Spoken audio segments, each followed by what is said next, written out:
Okay, 2 plus 1. 2 plus 1 more is the same. Oh, hey friends, you just caught me using the flashcards that we made earlier this week with Miss Want, practicing my math equations. I'm going to teach you a new way that you can use your flashcards to get better at equations today. We've practiced true-false equations many times, where you read an equation, you see if it's true or if it's false, and if it's false, you edit it to make it true. We're going to use that same exercise for our brain that we do in true-false equations, but we're going to use it with flashcards today. And we're going to play true-false memory. So I'm going to go over the rules with you, then I'm going to play 2 rounds, and then I'm going to let you do it on your own. Okay, so all you need to play true-false memory is the flashcards that you've already made. So, just like always in any game of memory, no matter what kind it is, you're going to start by scrambling up your cards or your deck so you don't know what you have. I'm going to tilt mine down here. And I like to do this method of shuffling or scrambling, where I put all of my cards down the table and I just move them around with my hands. My mom, Miss Marcia, always called that the scrambled egg way to shuffle. It's just an easy way to do it. Ooh, fun fact, it's actually Miss Marcia's birthday today.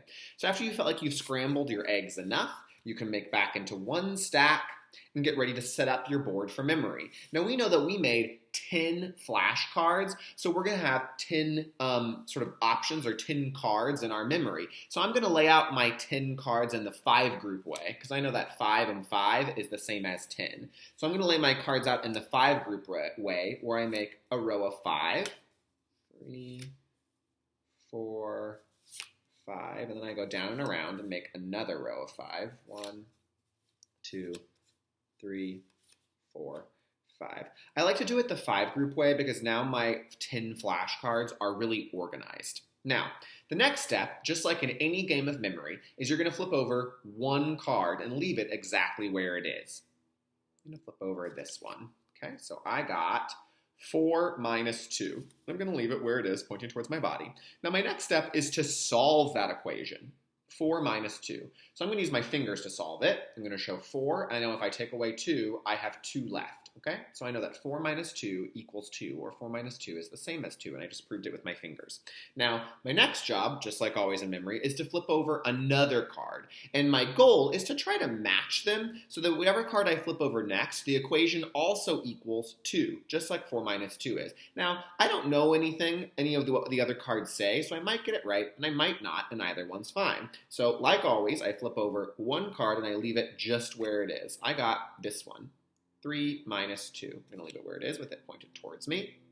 And then I'm going to solve that equation, again, using my fingers, okay? So I have 3, I minus 2, or I take away 2, and then I have this many left, 1. So are these a match? Is 4 minus 2 equal to 3 minus 2? No, because 4 minus 2 is the same as 2, and 3 minus 2 we just showed is the same as 1, and 2 and 1 are not the same thing. So this is not a match, but that's a good thing, actually, because now my brain can remember that 4 minus 2 is right here, and 3 minus 2 is right here. So if I flip over another card that equals 2, I know I can match it with this one. Or I flip over another card that equals 1, I know I can match it with this one. So I'm going to flip them back over.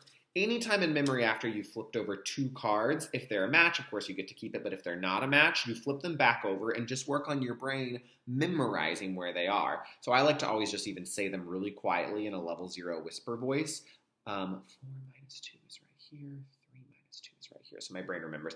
And I'm not going to flip those over because I already know what they are. I want to flip over something new. I know those aren't a match.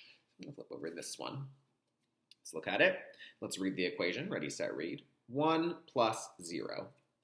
I know that plus means and, so I have 1 and I add 0 more. That's the same as 1. So I know 1 plus 0 equals 1. Now, wait a minute. My brain remembers that we already flipped over 3 minus 2, and that was also equal to 1. If only I can remember which one it was. Oh, it was up here somewhere. 3 minus 2. I think it was either this one or this one, but I can't remember which one. I'm going to flip over this one. Oh, not 3 minus 2. I may as well check anyways. Ready, set, read. 4 plus 0 is the same as what? So I have 4. I add 0 more. It stays as 4. So 4 plus 0, 1 plus 0, they're not a match. They don't equal the same thing. But you know what, friends? I know exactly what to do next, because now I'm sure that this one is the 3 minus 2 card. I remember that this one is the 1 plus 0 card. and I'm pretty sure that those are a match. It's always a good thing to double check, so I'm going to do that quickly. 3 minus or take away 2, I have 1 left.